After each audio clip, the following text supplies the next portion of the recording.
Recording. All right, we're going to get started.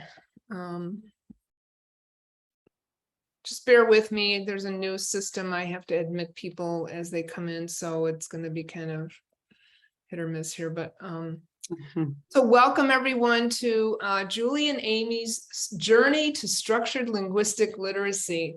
This is part of the Dystynct magazine's monthly series that started in February, I believe. Dystynct magazine, let me give a description of what it is, publishes evidence-based content from specialists in an easy to understand format and inspirational stories of everyday role models, highlighting how they cope with struggles and hardships that learning difficulties bring. The magazine offers various opportunities for children to participate in its publication. They have opportunities for young journalists, designers, and illustrators. Check out their website or contact Zara to see how your children or students can get involved. So it's a magazine for students with dyslexia to showcase their skills and talents. And Zara got it started. She, I believe, is in Australia. And it's an honor to be working with her, and for her to publish this magazine in January. There was a structured linguistic literacy special edition, and so we thought to keep the momentum going, we were going to have a monthly series highlighting each and every one of the writers of the edition. So this month, it is Julie Van Lier from Michigan, and Amy Manning is in Iowa. And I have the pleasure of introducing both of them to you. So Julie Van Lier has been teaching for 22 years in Southwest Michigan, the majority of the time in kindergarten. Although she has her early childhood endorsement, a master's in education, and an additional 30 credit hours of instruction, she was quite perplexed when she was trained in EBLI, which stands for Evidence-Based Literacy Instruction, and it went against everything she had ever been taught. Julie now believes so passionately in structured linguistic literacy that she gives up her specials, the time when her kinders are at music, art, and gym, to voluntarily tutor other kids at her school who are subliterate. Her favorite thing about helping struggling readers learn to read is the way their eyes light up once they realize that sounds are spelled with 1, 2, 3, or 4 letters, and the English code can be cracked. Julie, you are an angel on earth. Thanks, Dana. Amy is an Iowa teacher dyslexia support specialist. She's been teaching for 24 years and is currently a reading interventionist and EBLI tutor in Iowa. She is the founder of a dyslexia support group for teachers in her state. Her educational accomplishments include an undergraduate degree in early childhood education, reading endorsement, master's in education, reading specialist, and dyslexia endorsement. She is also a certified structured literacy classroom teacher through SIRI. It is my honor and pleasure to introduce these folks to you and to have them on tonight. And without further ado, Julie and Amy. All right, thanks, Dana. You're welcome. Amy, are you there? Yeah, can you click the slide over? Oh, yep. Okay, I was waiting on that to get started. Yeah. Oh, sorry. I'm going to go ahead and just introduce myself a little bit first and a little bit about my journey. Donna did such a great job with a little bit about my background that I'll let you kind of just read through that. I have a lot of education and schooling with reading along the way. And when I started my quest to learn more about dyslexia and how to help struggling readers, I was actually just reaching out for support. And so I started the Iowa Dyslexia Teacher Support Group with that. So I've learned a lot from others along the way. When I first started teaching reading intervention, I knew that I needed to fill foundational gaps, and how was I going to do that? And so I made a commitment to research as much as I could to find out about the most effective and efficient practices, and not only commit that to the kids I'm serving, but to teachers. And I just feel like every single year it is such a privilege of mine to be able to focus on one content area. And so I feel a responsibility to the whole system, really. And to also just finalize that guy, it changed from my beliefs and what I like to how the brain learns how to read and what makes sense to kids. Thanks, Julie. It's such high stakes. We really need to do everything we can to teach kids how to be proficient readers and not just getting by. So just a brief tour through my journey. Most of my career has been through balanced literacy, guided reading, 3Qing. And I just knew that with a lot of my learners, just something wasn't working. And then when I moved into intervention, and I wanted to find out about dyslexia, you can't help but come across the word structured literacy and the definition and the approach, mostly kind of around the OG traditional phonics approaches. So I didn't get trained. I kind of did a homegrown approach through all the learning that I did through the experts and used that for a couple of years, still thinking along the way, I can't seem to get the code fast enough to the kids. If we want these first graders to read level IJ by the end of the year, how am I going to get them to do that? And that I looked at the books and I'm like, well, that's the whole code. So how am I going to get that to happen for them and enough practice to really learn it? And OG was just taking too long. And then I started diving more into what to do. And I came across structured linguistic literacy. I didn't know that's what I was looking at the time. I saw terms like linguistic phonics and speech to print. And then I did a lot of studying for a couple of years and tried out some approaches. And then I kind of landed the system of Ebley. And so I used that last year with my intervention kids. Ready? Yeah, it wouldn't switch. There you go. Yeah. So my article is also about how I was feeling along all these changes. And I'm sure a lot of you can relate. And I felt like a fish out of water when I went from balanced literacy to traditional OG practices, structured literacy, and then also again, from traditional phonics or OG to linguistic phonics. I felt very vulnerable, out of my comfort zone, alone at times, and just I had the courage to do it because I knew that was what was best for kids. And then every step of the way, I got more passionate and more invigorated because I was learning more. And I'm like, oh my gosh, am I finally learning how to teach kids how to read? And so also, I cannot express my gratitude enough because every time I did make that fishbowl change, there was a community of support that's just unwavering. I felt safe to ask questions. I still have vulnerability and ask questions all the time. I'm clunky. I'm okay to fail at something and then just work harder at getting better at it because it comes back to my why, and that's kids first, always. So I just became comfortable with being vulnerable.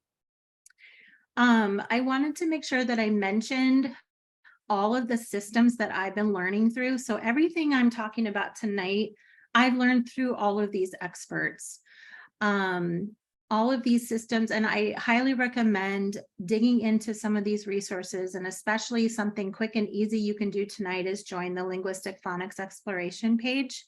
It's just a constant revolving door of great information. And so linguistic experts in the room, please make sure you clarify something if I'm off the mark tonight. I know about this much about linguistic phonics. And so I love it so much and I just keep researching, but it is still new to me. Thank you. I am a kindergarten teacher. I've been teaching kindergarten for 18 years. Prior to that, I taught first grade for 4 years. I have my master's plus an additional 30 hours of credits. And I also have my early childhood endorsement. And I had 3 bullets, so I had to think long and hard about what my bullet point could be for my third one. And so my other claim to fame is that I was interviewed for the reading documentary, The Truth About Reading. Prior to switching to a structured literacy approach, I was a balanced literacy. So everything I learned in college, I did in my classroom. Everything I learned at RPDs and in my master's, the extra 30 hours, I did it if they said it would help kids learn to read. So I had objects labeled around my room. And then I had those cutesy reading sticks, you know, so the witch fingers, the sunglasses, the princess wands. I had all of that because for some reason I believed, not sure why I didn't think critically, but I believed that that would help kids read. I also had the classmate books, you know, then they could sit in that cozy reading nook. We had predictable charts that took forever to write, and then the level literacy where they could shop for books and love their books and all that, and then the word wall. About 8 years ago, I moved from a highly affluent school in my district to same district, but to a high poverty school. And I think I probably cried every year for the first few years because the kids were so incredibly low. And I was finding that the stuff that I was doing at my old school, well, first of all, I had to like catch them up to where they should have been and then accelerate them. And I was having a really hard time being able to do that. I went to our curriculum director and I had asked him if he would consider purchasing an intervention program for us. And he told us, or he told me the hallmark of what all balanced literacy people will tell you, that you are the expert and you know best. And there's nothing on the market that would do better than you. Around that same time, the third grade reading law was coming out in Michigan. And at one of our staff meetings, my principal had mentioned that, you know, the third grade reading law and kids were behind. And that really sort of shocked me. And I guess looking back now, it shows how naive I was because I thought I was getting my kids to reading levels where they were supposed to be. And looking at my friends first and second and third grade, they worked just as hard as I did. So I sort of had that in the back of my mind. And I sort of had in the back of my mind, you know, how am I going to do well on my evaluation when it's not going well, you know, teaching my kids to read and write. So one summer, July 2019, I came across the book Failing Students or Failing Schools. And I was a little arrogant and pompous. And I thought, oh my gosh, failing schools. Yeah, right. You know, it's the students, it's the parents, it's where they come from. But it's a very cheap book on Amazon. So I bought it, I read it, I dog-eared it, I highlighted it because there was so much in there that I didn't know, but it made sense when I stopped to think about it. From there, I read the book Reading Reflex, which is based on the phonographics method for teaching, and Amy will talk about that later. But that book is designed to work a parent with one child. And in my class, I have 26 to 28 children. So I kept looking. I must not have Googled right or the stars aligned the right way. I didn't find anything specific about phonographics for teaching whole class, but thanks to Google, I found Ebley when I had Googled phonographics and Michigan. I talked to Ebley. It was more than what I would typically spend by myself to do something. Normally, you know, the one-day workshops, you know, they're quite a bit cheaper. But as I talked to people who had used Ebley, they all said they were blown away by how well their students were doing. And it really raised their test scores. And that was about the time that test scores were becoming huge in my district. So I went to the training, and I honestly went to that training thinking, as all balanced literacy teachers do, that I will have another tool to put in a toolkit. And as I sat in that training, I was absolutely overwhelmed. As I was sitting there, I realized I wasn't adding a tool in my toolkit. They wanted me to have a whole different toolkit. And I was thinking that how could this be true when all of the real people like professors, and curriculum directors, when they were telling me other things?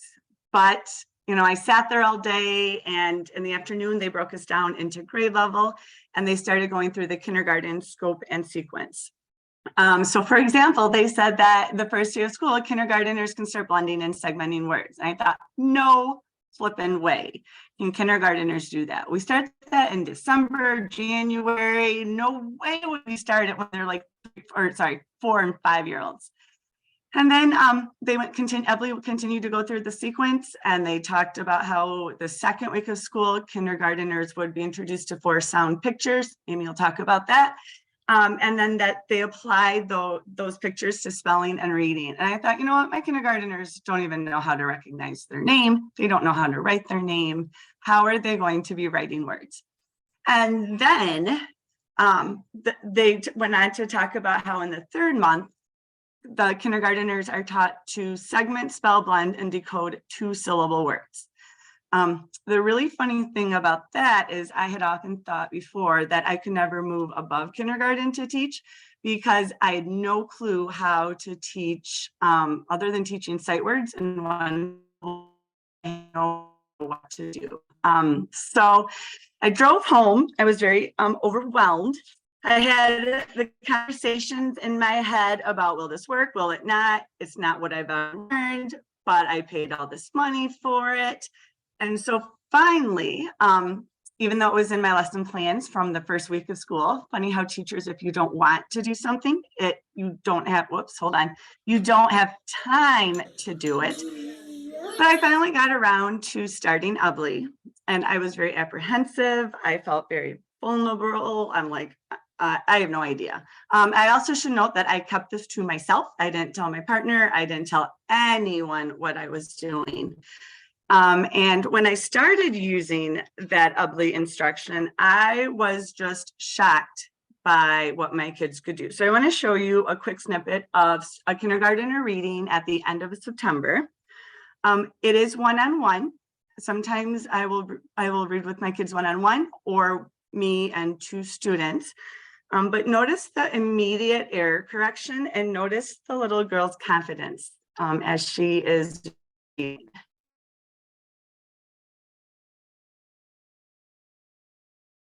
What and when the and the did on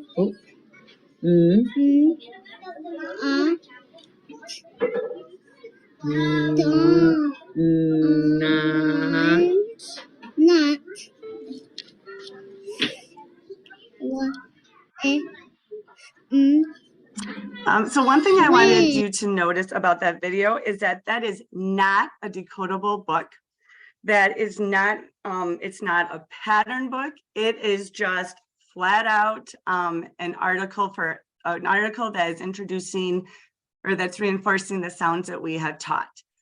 When I saw that my kids could do that, I thought maybe there is something to this structured literacy approach.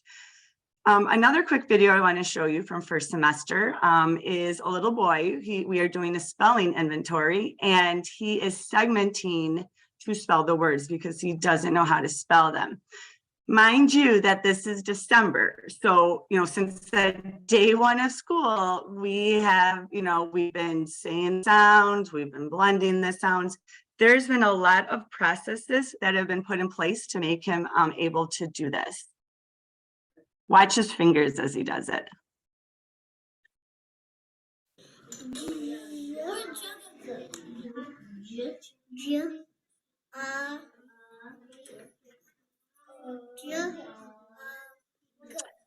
I was really blown away. My ears caught him doing that, and I thought, oh my gosh, do that again, please. I got to videotape you.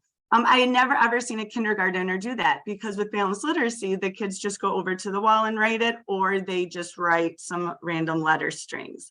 So I was sort of thinking maybe there's something to, this word literacy. Well, if first semester didn't blow me away, Second semester, after I poured into the kids, all of first semester, the reading, writing, spelling progression went even faster.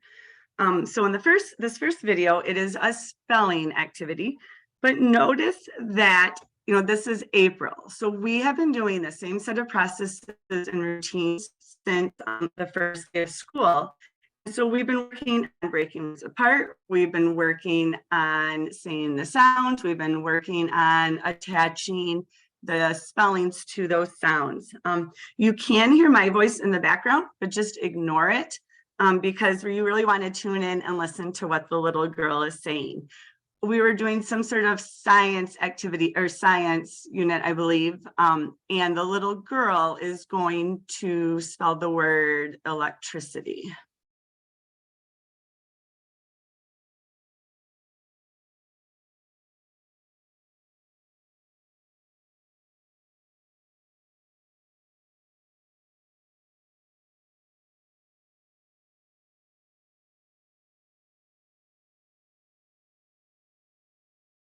I think we may have lost Julie. Oh, here we go. Oh, I'm here. What are the sounds in black? T black. E black. What does that say? So notice that little girl's confidence. We had never done multi-syllable spelling with so many syllables. The most we ever was 3, and I would just try it out and see what happened. And I was absolutely blown away that so many of the kids could spell that word. And notice her confidence. All of my kids, since I switched to the structured literacy approach, have had a lot of confidence in what they're doing. In this video, I have a poem of the day or a joke of the day that I put up, and kids can go over and read it. So listen to how this girl is using all of the processes from this year. Go ahead. Why did the teddy Air. bear say no to the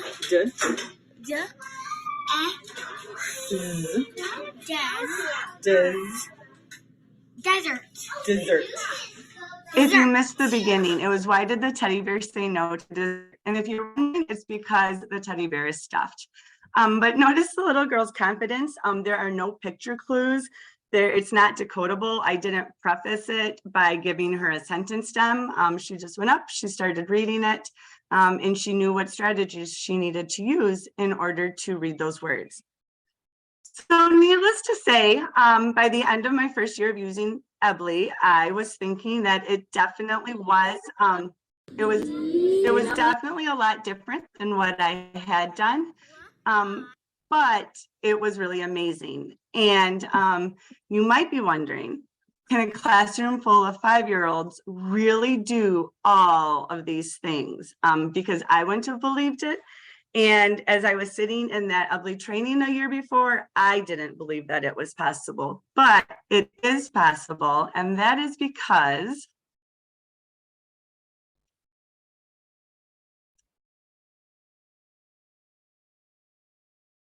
hey, Amy, you're muted. Sorry about that. Oh my gosh. I'm like, I know I didn't mess it up that time. Between the two of us, we're gonna get there. We're gonna kind of explain about what Ebly and other linguistic phonics programs all have in common. And so if you're thinking about your own program as you're comparing these characteristics, then you'll know, is my program considered linguistic phonics or not? I'm just going to briefly go over a couple of the characteristics and terms.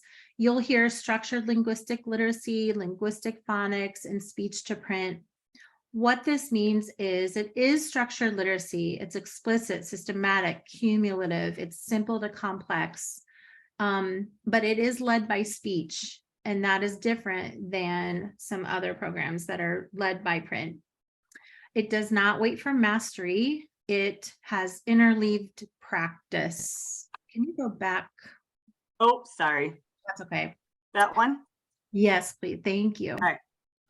It's not rules-based. It streamlines the instructions so effectively that you can get through what the foundational skills that kids need faster, and it actually releases the cognitive load. There we go. Thank you.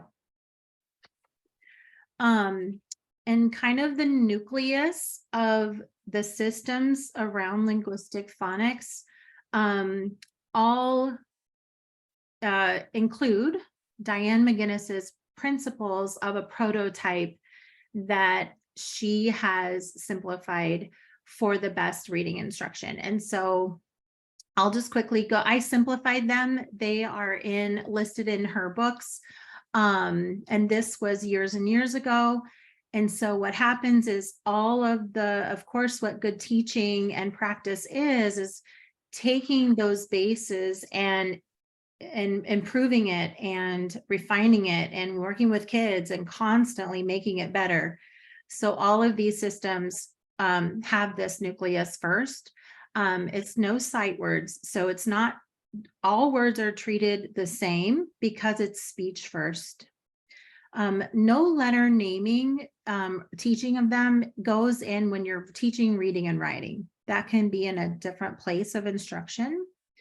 Sound to print, teaching phonemes only. And what that means is just not putting blends together, consonant clusters together as one unit, or word families, things like that. It goes to the sound level, phoneme, grapheme only. It begins with the basic code and then the advanced code, simple to complex, segmenting and blending within written words, proper letter formation, encoding and decoding are integrated because we want kids to know that the writing system is reversible, that it is a code and this is how it works. And then accurate spelling within reason. I'm ready. So this was my biggest aha when I was learning all of these new systems and approaches, is that there is an actual equation to building a solid literacy foundation. It's teaching the code and how the reading processes work. And these just blew my mind because this is where I would find that I got nervous because I thought kids would not be able to handle it. And it's actually the opposite. So these concepts are critical to teach explicitly and constantly refine and practice them. So the English code moves left to right through the whole word. We can't assume that kids or even adults know this because there's so much teaching with whole word memorization that they're learning the word by shape versus phoneme grapheme connections through the whole word. And so we need to explicitly teach this. And also there's a lot of ESL learners that are learning another language that moves right to left. And so they need to know both if they're learning that way. One of the other concepts is English sounds are spelled with 1, 2, 3, or 4 letters. That one sound can represent multiple spellings. One spelling can represent multiple sounds. It's crucial to have a strategy to decode multisyllabic words. And the skills involved in all of these reading processes, blending, segmenting, and manipulation. So this was another big mindset change for me. And because I thought those concepts were so difficult, I didn't understand how this could make sense to kids. And this blog post that I read, we attached it for you on a resource page. It comes from Reading Reflex, but you can read it for free on the Phonographics website. It explains so tangibly how this makes sense to kids. So I just pulled a couple of the concepts off of the blog post. And so the concept around that our sounds can be spelled with 1, 2, 3, or 4 letters, and they call them sound pictures. And so they did this survey with little kids and they said, well, what is this? It's a triangle. What's this? A square. And then they put them together and they said, what's this? And they said, it's a house. And they didn't need a rule to recognize that or know that or remember it. And so like the OA in boat becomes just a sound picture to them.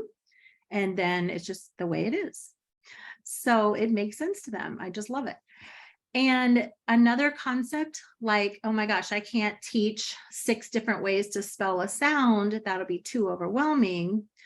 Well, they easily can because they know that this is a flower, this is a flower, and this is a flower. And that just makes sense to them. So dig into that resource. It's a good one. So as I am the classroom teacher, I am going to talk about using EBLI as tier 1 instruction.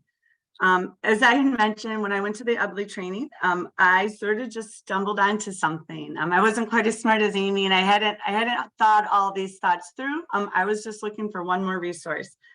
But I realized that I had to put aside my beliefs. I had to be vulnerable, like Amy mentioned, and Anita Archer says, how do you eat an elephant? 1 bite at a time. And so that's what I did. I took it just day by day. And I ended up making a lot of shifts in my instruction. And I'm going to just show a few examples. So one shift that I had to make was that I needed to, according to structured literacy, I needed to infuse reading, writing, and spelling throughout the whole day. Spelling was something that I had never taught. My own daughters, when they were in upper elementary, I asked their teachers and they said, oh, spelling's not a big deal. But as it turns out, it is. Before I would teach, so hold on. So for calendar time is one example. I could infuse the EBLI strategies during that. So for example, if we had a special on a day, we would write it on the calendar, but we would use EBLI strategies. So we would say the word, we would break it into syllables, we would say the sound and write the spelling. Then at the same time, if we wanted to read something that was already on our calendar, if we would say the sounds, we would blend them together, and then we'd go syllable by syllable if it was a multi-syllable word. Same with reading a chart or reading a graph, like at math time or science or social studies. I would never just read to the students. We would do what we did all day long. So we would take the words, say the sounds, blend them together, and then at the end, go back to reread for fluency. So it didn't matter what we were doing in our day. We were always using the EBLI's processes. Another example, during free choice time, kids love to draw, and then they would bring me their paper and they'd say, well, how do you spell? And I'd be like, oh, we can do it. What are your ears here? So then again, EBLI's processes, they would say the word, say the sounds, and then write the spellings, and then put it back together to read it. Another shift that I had to make was no wasting time. And when I was in the balanced literacy world, I didn't realize how much time I wasted during the day. So some things that I got rid of was no more of those YouTube letter songs or YouTube sight word songs.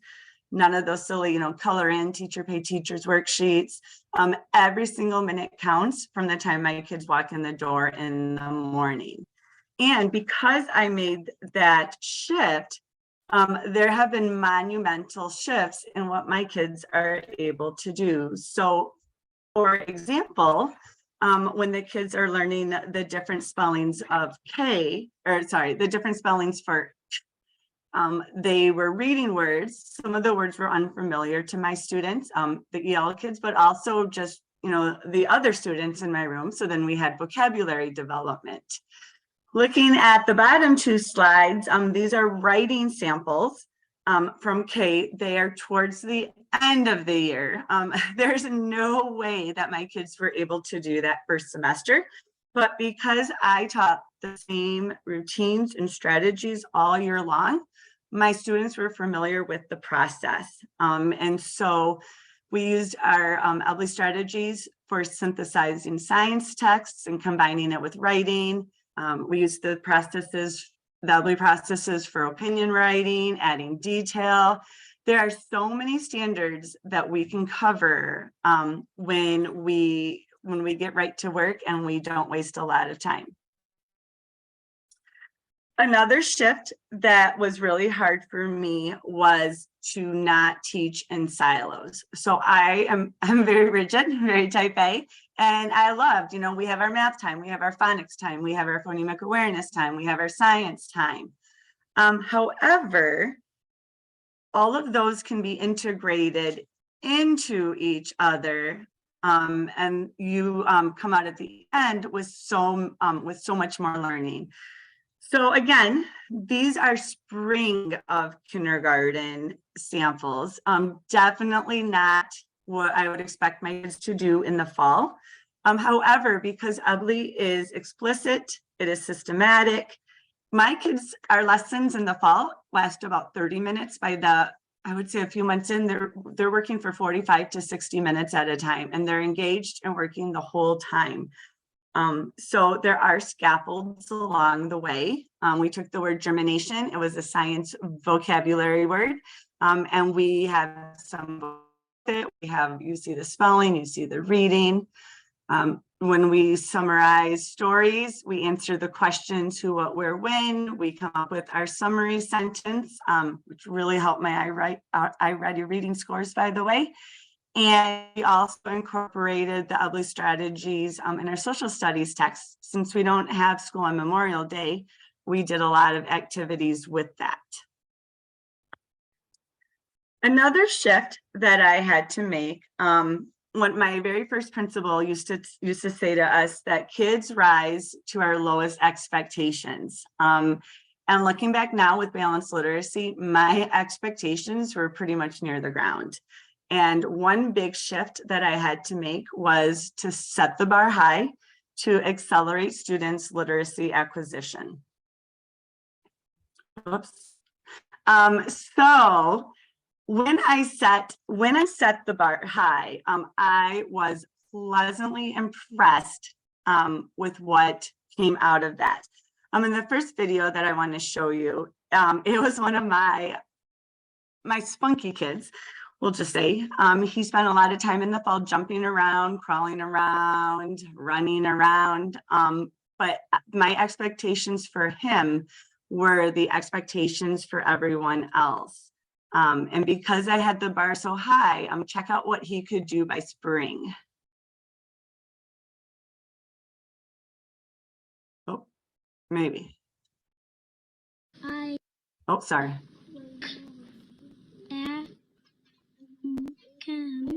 I can do dance with the moon.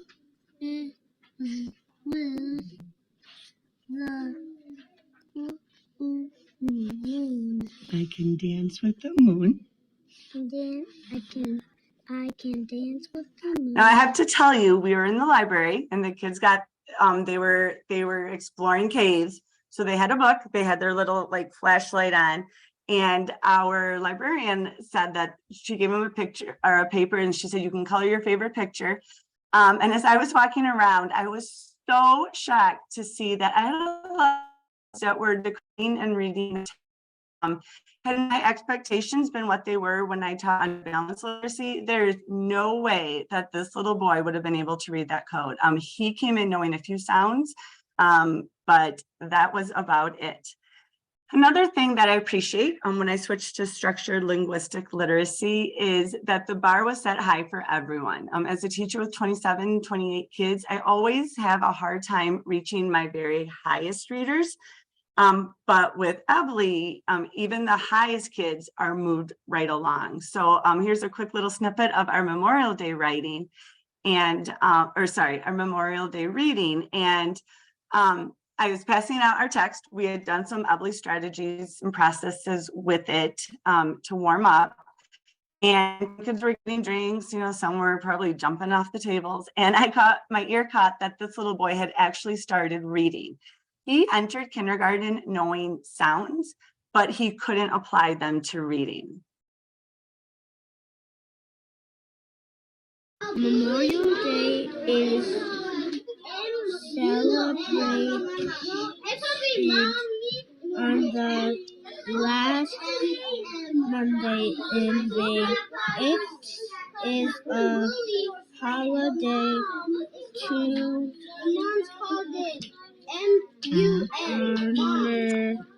So what I really appreciate about switching to structured linguistic literacy is even those kids who come in higher, you just move him right along. And his mom loved to send me videos this spring. She's like, look, he's reading, or I can't believe he's doing this. And as a teacher, it just warms my heart that I am able to catch up the lowest kids, but I'm also able to accelerate the highest kids. One other example of setting the bar high is under balanced literacy. We really didn't do anything with spelling, and we sent them out on their own. And so with Ubly, we started the year with the spelling inventory. And if you teach kindergarten, you could probably identify with this spelling inventory in the back in September. The little girl's name started with an N. So you see there's lots of N's, there's lots of scribbles. As I was watching her, my heart was just sinking. I'm like, oh, how am I going to get her to where she needs to be at the end of the year? Because I'd already started teaching a little bit. But the bar was set high for every single student. And by the end of the year, you'll notice on her spelling inventory that she has the two sound word, VC word spelled correctly. This is actually on, so that one's not right, but she has up spelled correctly. Vowels tend to be really, really tricky for kindergarteners, or so I thought. What it turned out was I was not doing a good job of teaching them. And so because of what we had done all year long, actually, I was telling Amy today when we ran through this, that most of my kids can write a VC or a CVC word by March. And so by the year, a lot of them are starting to hear and write the blend. And that is, there's no memorization, there's no flashcard spelling drills. It's because of the processes of blending and segmenting that we have done all year long. One of my biggest takeaways with switching from balanced literacy to structured literacy is that it doesn't take years to teach kids to read. Let me say that again. It does not take years to teach kids to read. When I always thought, if they don't get it in first grade, oh, they'll get it in second grade. Oh, they didn't get it in first grade and second grade, but yep, they're going to learn to read in third grade or fourth grade. And that is probably one of the biggest myths that I would love to debunk, is that it does not take years and years and years to teach kids to read. So if you don't mind me getting on my pedestal a second, one of my biggest pet peeves coming out of COVID is that we are blaming COVID for all of our poor reading test scores, and COVID has absolutely nothing to do with it. What I had to change was my instruction. So I want to quick just show you a couple of samples of my end of the year data. This was from Acadians, similar to Dibbles 8, Easy CBM. This was, COVID had shut us down, well, at least for Michigan, in March. And so this was, the following September. At this point in the year, I only have 16 kids in my class. That never ever happens. Normally I have 26 to 28 students. But you can see that more than half of them are well below benchmark on first sound fluency. Oops, I'm sorry. Yeah, first sound. And then in the spring, you can see I have a few more kids. I have about 21 kids, still way lower than what I am used to. But you can see that with my end of the year May data, out of 21 kids, I have only one student who is well below benchmark on phoneme segmentation fluency. And I have 0 students, that are below benchmark on phoneme segmentation fluency. This did not happen from this did not happen when I was teaching with balanced literacy. And then for nonsense word fluency, correct letter sounds, I have one student who is well below benchmark and one student who is below benchmark. And I jokingly said that I wanted to frame this when I got these because I've never seen so much blue and green. However, this was after COVID, my best scores ever. Well, my last 2 years have been really good. This was my best scores up until this point. My teacher, next door, same kids, same school, she had 33% of her kids proficient on phoneme segmentation fluency and 20% proficient on correct letter sounds. So truly, when using structured literacy, you get a lot more bang for your buck, and you get the kids where you want them to be. With iReady, this is my iReady data for this year. You can notice starting in, in the fall, I had a few kids that were in green. And by the end of the year, all of my 26 kiddos are in green. So they are right where they need to be. And actually at the end of the year, I had 65% of my kids who scored first grade or above for phonological awareness. 42% of my kids scored first grade or above in phonics, and 46% or above scored first grade for high frequency words. And I want to say there was no flashcard use this year, but because I switched to structured linguistic literacy, my kids were able to make such rapid gains. Some things that I wish I had known 23 years ago when I first went to college was that kids do not learn to read like they learn to speak by being immersed in it. There are 44 sounds in our English language, not 26. I was a little shocked when I found out that one. Kids will not be accurate spellers if we send them off to discover the code on their own. And spelling absolutely does matter. And it is a window into a child's reading ability.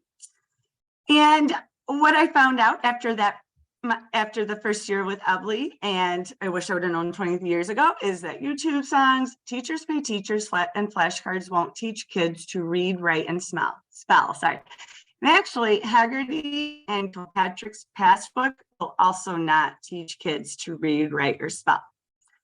If I had found 20 years ago, I would be absolutely rich by now. Nothing extra is needed. You can save your money. You don't need all those cutesy games and all those worksheets and all those extra book activities and whatever else we think we need to buy at the dollar store, especially in July and August. None of that stuff is going to get our students to read. If we want the reading and writing and spelling scores to go up, it's all in how we shift our beliefs and our practices. But now I wonder, I was showing you videos and samples of my kindergarteners who come into school not knowing their sounds, not being able to hold a pencil. A lot of them can't write their name. But if my kids who are entering kindergarten can accomplish so much in 1 year, it just makes me wonder how many first, second, and third graders, how much more they could grow if they also had those opportunities for linguistic literacy instruction. So I'm going to step in and just talk briefly about the intervention world. And really, I can just piggyback everything off of Julie of what she just explained. All of those processes and routines are used in intervention as well, because it's that same equation. It's code plus processes. And depending on the grade and where we are in the scope and sequence, it just is more rigorous. So I'm just going to show the strategy for reading multisyllabic words that after all of the learning that I've done throughout my career, this is the most effective and efficient way to get kids to break apart and look all the way through multisyllabic words.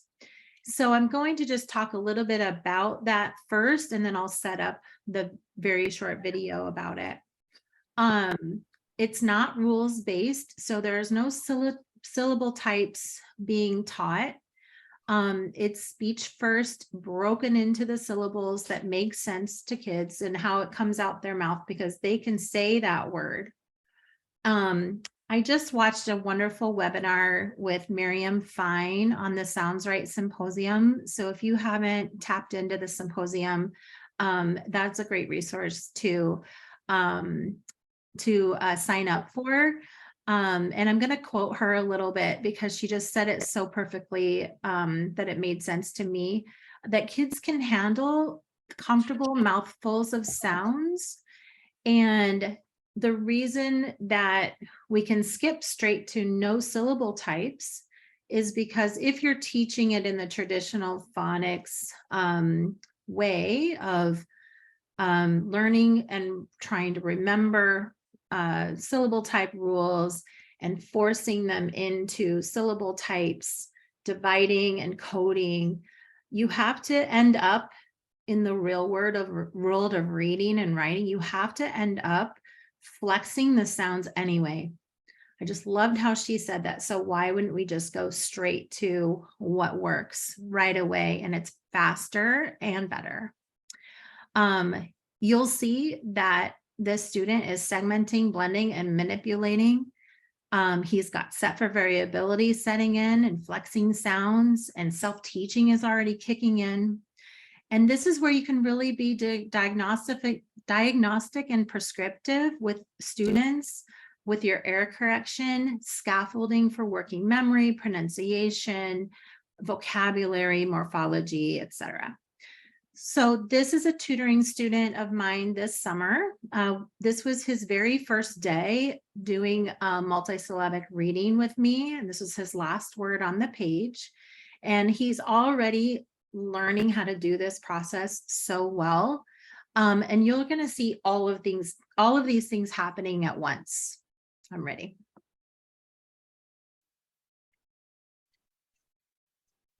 My internet might not be ready for you though. It's thinking. Okay, we get the gist. Say Ka, Mhm. Kam,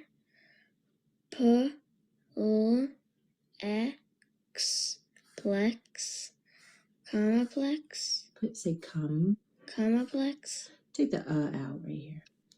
Complex, Complex. Complex, Complex. Complex,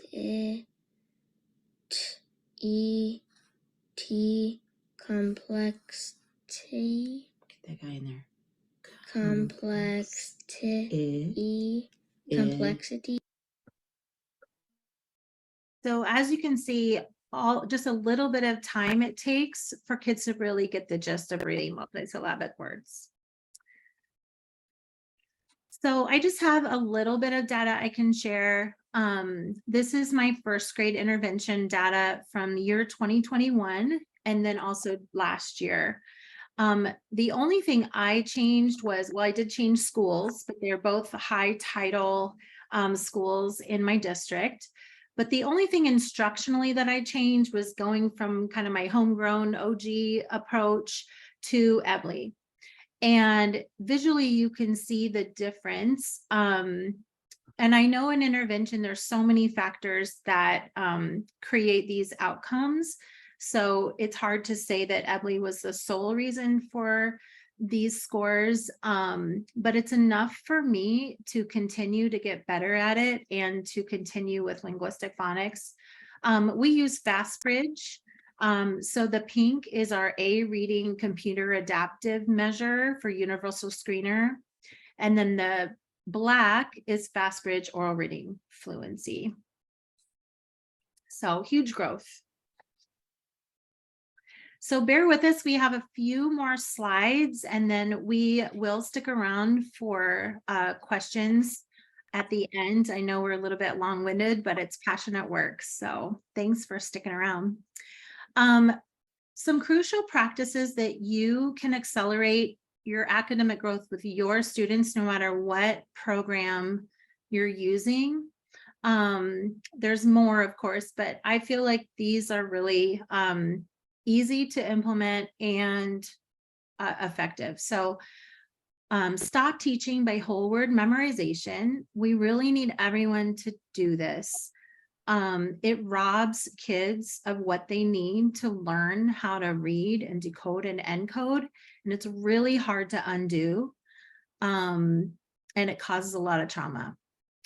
Another critical practice is saying the sounds as they write, saying those sounds out loud as they spell, is cementing the phoneme grapheme connections and will just turbocharge their growth. Handwriting instruction. I know as teachers, we all feel like we have so much to get done, but giving yourself permission to make this a priority is crucial.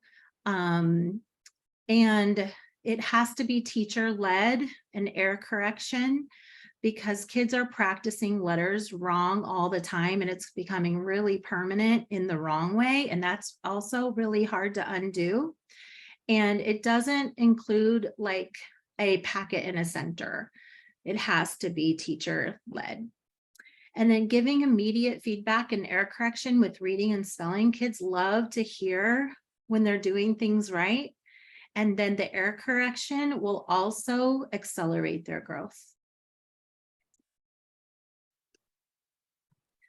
I'm trying. There you go. Okay, yeah. Just a couple final thoughts. Be open to letting go of what you believe and what you prefer, and follow the scientific knowledge of how the brain learns how to read and what makes sense to kids. Constantly reflect on what your kids are showing you and on your data, and if they're learning or not. Not just did I teach it, but did they learn it? And we have to make those instructional changes. It's never the kid's fault. It's always something we can reflect and change and get better. So ask those questions and be vulnerable. For example, do I really know the best way to teach reading, especially struggling readers? If you are a balanced literacy district using levels, why aren't those DE kids ever getting out of that cycle? It's a hamster wheel. Why aren't they? And then maybe as a system level, coaches and principals, maybe you've adopted a phonics program and maybe your proficiency scores aren't growing like you thought. Like, why isn't that? What could we maybe change or refine to improve? All done. We put a one-pager together for you. We can also send this link to Donna so she can forward the link to you as well. It's got our email addresses on it if you would like to reach out to us. It's got some links for the resources that we shared tonight. One thing that I would suggest, if you would really like to get a true glimpse into what linguistic phonics is, what are the routines and processes would I use? Nora from EBLI, she has graciously provided supercharged lessons. Do those lessons with her. Pretend you're a student. Say as you write, do your error corrections. That will give you such a good glimpse into this world.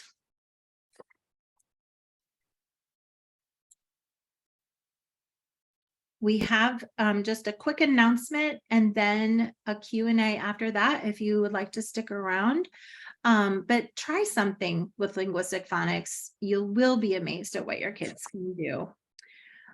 Nora from EBLI has an announcement in case anyone is interested about an opportunity. So Nora's going to just share quickly about that. Hi, everybody. Julie, I was impersonating you for a while. I don't know why, but I came on as your name. So I'm like, oh. You used my link. Oh, did I? Oh, okay, that's why. I'm like, oh, I'm Julie. Thanks for sending me that. Anyway, I wanted to let you know we just actually are looking, we have several research opportunities going on with EBLI, one EIR with the federal government that's a little bit longer process, and one that's going to happen next year. And our kindergarten through third grade classroom district had to back out. So we are looking for a kindergarten through third grade school district that has ideally at least 4 schools, 2 that would be control and 2 that would be treatment, to do an EBLI research study in their classrooms.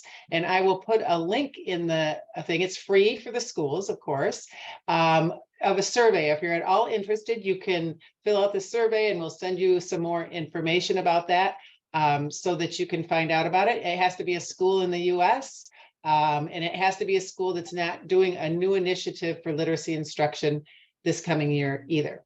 So we would love to hear from you. If you fill that out, our researcher will get in touch with you, with more information and how that works. There's no commitment to filling it out, but if it's something you think you're interested in or you guys would like to do, we would love to have you as part of it. We're very excited about getting a variety of research going on here as far as EBLI. So that's my news.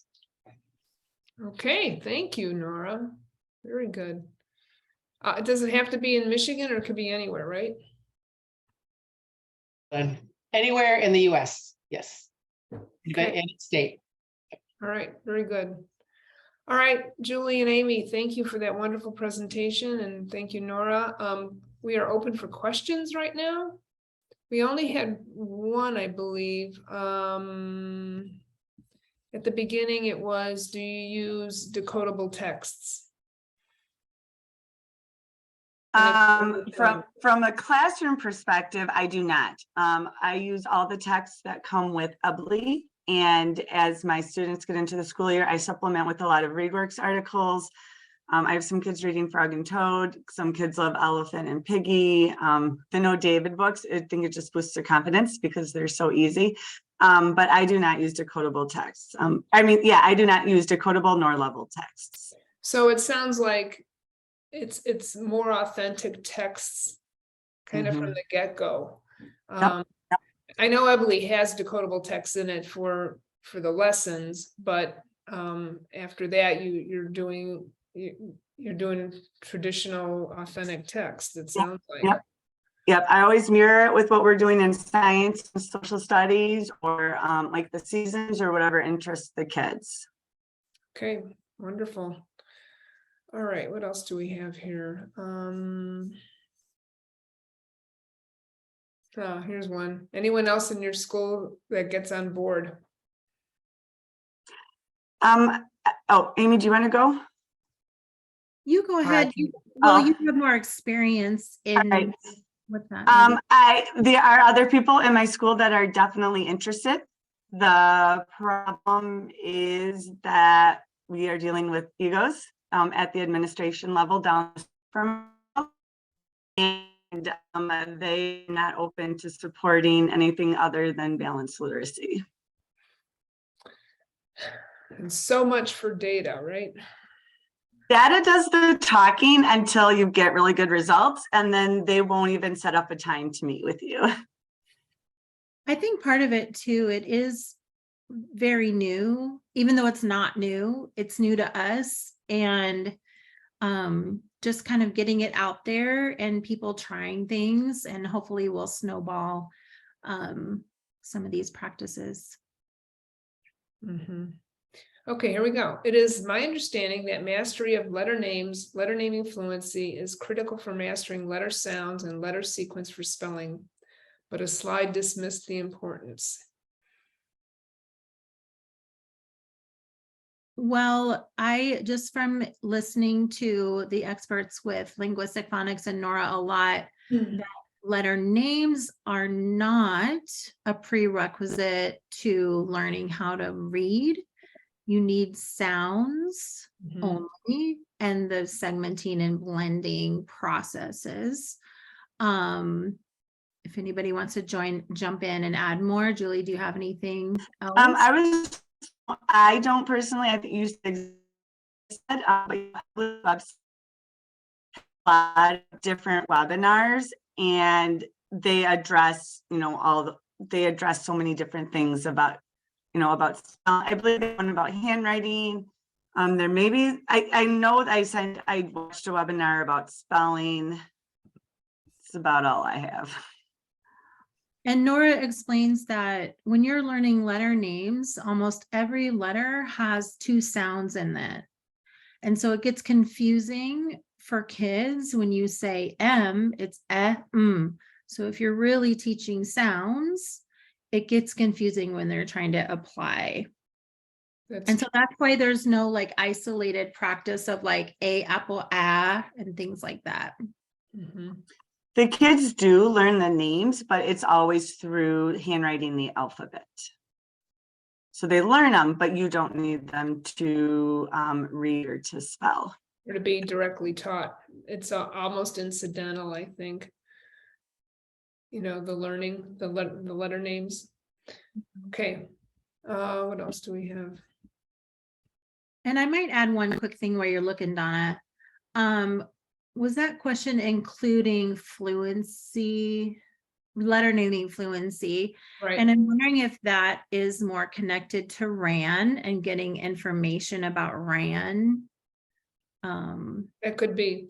Well, but many of the screeners include letter naming fluency. I mean, every school I've been in had letter naming fluency as part of their screening process. So, yeah. Let's see. Nora has the format of EBLI changed. I met you years ago and I learned EBLI. Okay, it's from Bernice. How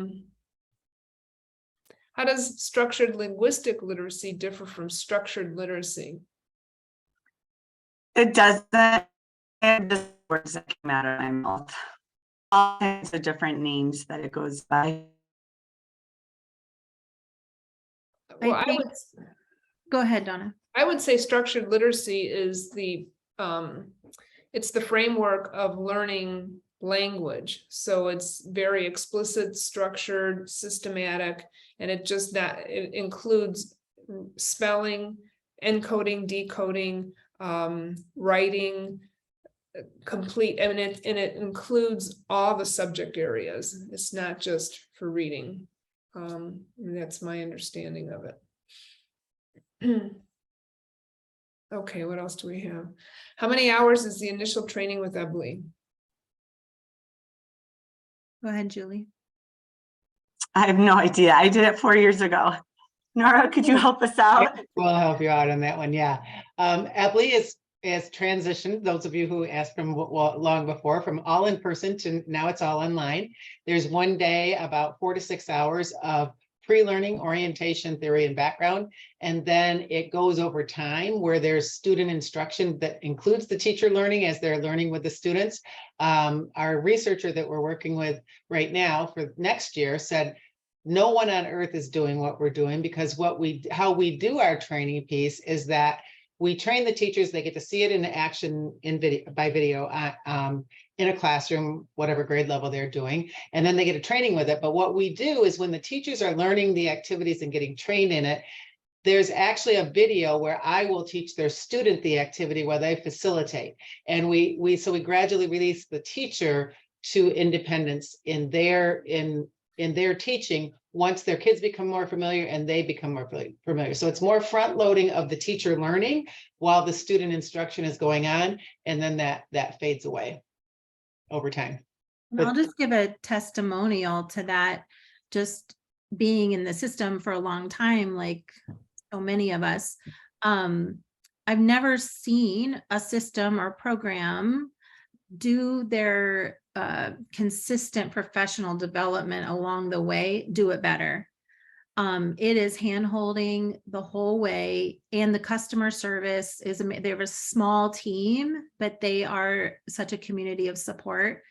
Because, you know, when you buy a phonics program from a different company, it's really expensive to buy their trainers and keep that going. And just to be able to access Nora's videos to model for me for every single lesson, it's just unheard of. Well, I think another, if I could give back on you, Amy, is there's the monthly coaching calls.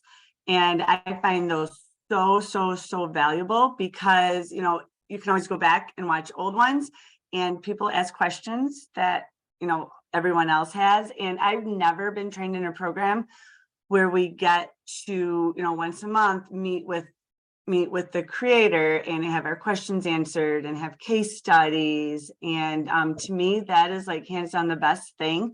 No offense to the academic coaches that are watching, but truly, you Nora is my academic coach. She helps me, through the coaching calls, through the online members Facebook page. There's so much support, so you can never really wander off the track.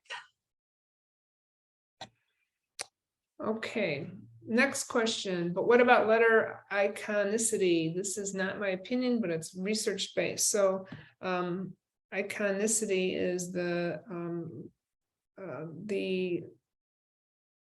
ability for the letters to make their sounds, and I believe, and it sounds like their name. Maybe Teresa, you want to clarify your question?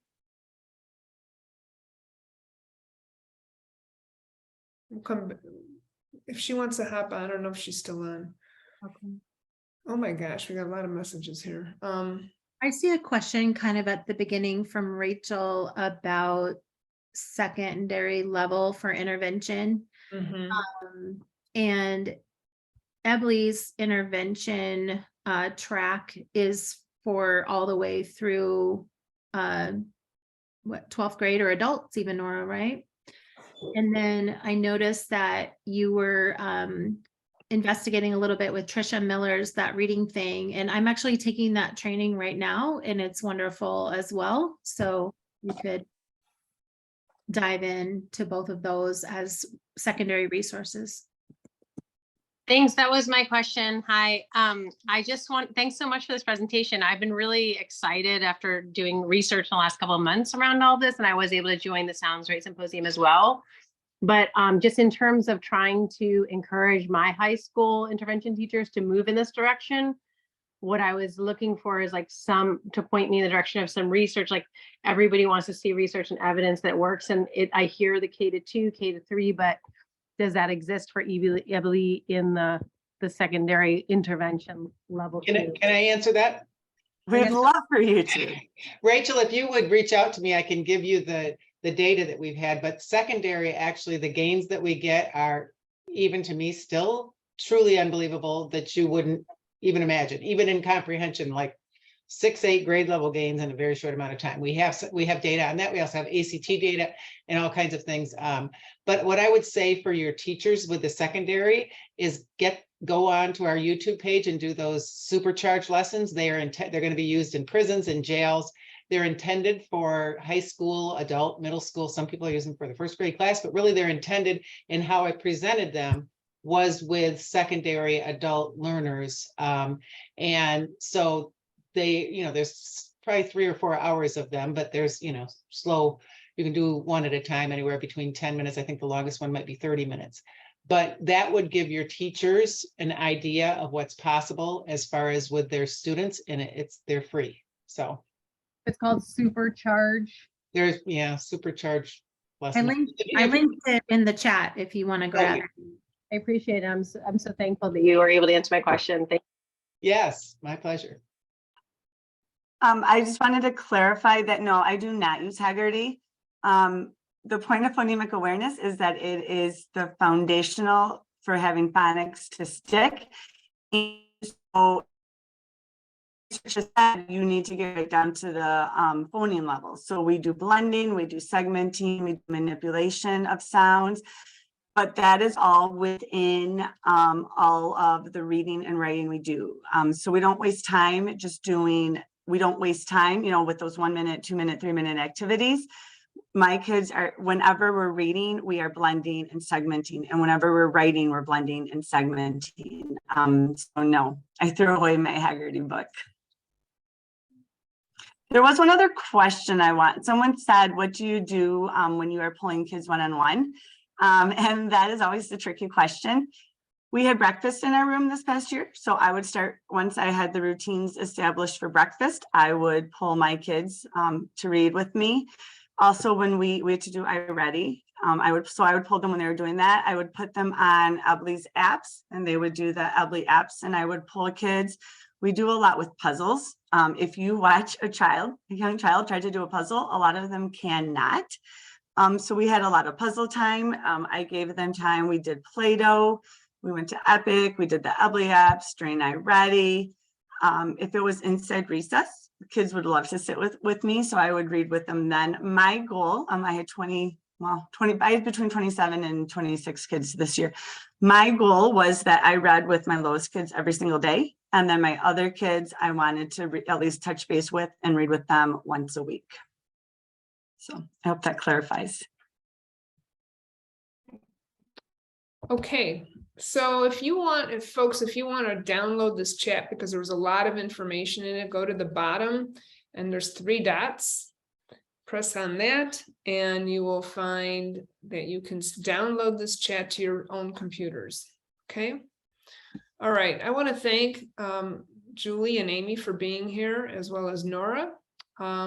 We are not meeting in July because we're taking July off, and I couldn't get a speaker for July, so it all worked. But we'll be back in August, so watch for us.